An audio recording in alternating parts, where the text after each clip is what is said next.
finished this passenger door and we're moving on to the front. So we're going to do this passenger side fender next. But in order to put these front fenders on, you have to get your radiator support on. As you can see, so this powder coated subframe is connected to the RideTech subframe connectors all the way into my rear suspension. So you can watch that video. I did it, I don't know, it's been a few months. Anyway, so I have these taped just to prevent scratching because this radiator support is going to have to be able to move around a little bit. So the next thing we'll discuss again, you can see these are the RideTech body bushings, rubber bottom, and then anodized aluminum top. So you get the best of both worlds. You get a good ride, but you also, if you want to do nice fast corners like I designed this car for, it also allows you to do that without totally ruining your ride of a full metal body bushing kit, which I originally had on this and decided to get against using it. So anyway, let's get going. I have the AMD radiator support here that we're going to mount next. So let's get that on here.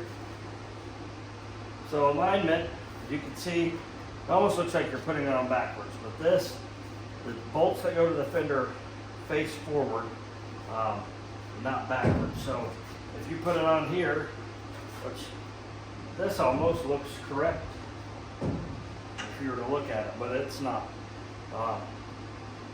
Your fenders will not connect that way. So anyway, let's get this on right. So what we're going to do is we're going to get these bushings mounted on here, and we're going to leave them loose to be able to line up our fenders. I wanted to go over how to mount these on here. It's kind of confusing because you would think that this mounts under here like the rest of them, and it doesn't. These mount on top of the frame. Then we put our subframe on. Go ahead and do that now.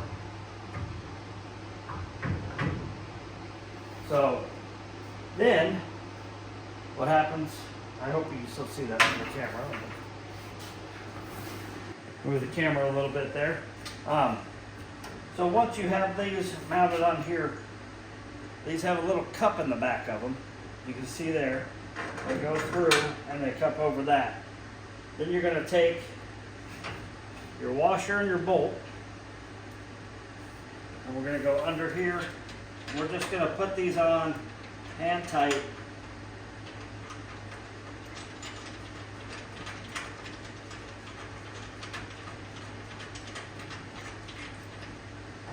Then we'll come to this other side, do the same. Once they're hand tight, that'll hold there. So what I like to do is I take my wrenches and I'll tighten it just a little bit. Enough that it still moves as much as I want it to, but I won't do that. It'll fall on you. So that's probably tight enough there. Just tight enough that you can still move it around, but it's not going to be trying to fall while you're getting that fender on. It gives you a little something to mount it to. But, you can see this one I made a little too tight. So you should be able to.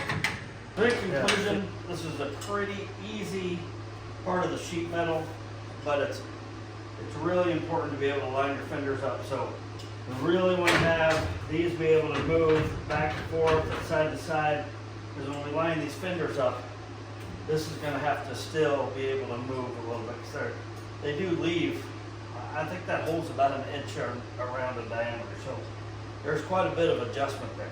That's why we put the tape down, not to scratch our fenders. If you have painted fenders, it's really important because as you move it, it's going to want to take that paint right off.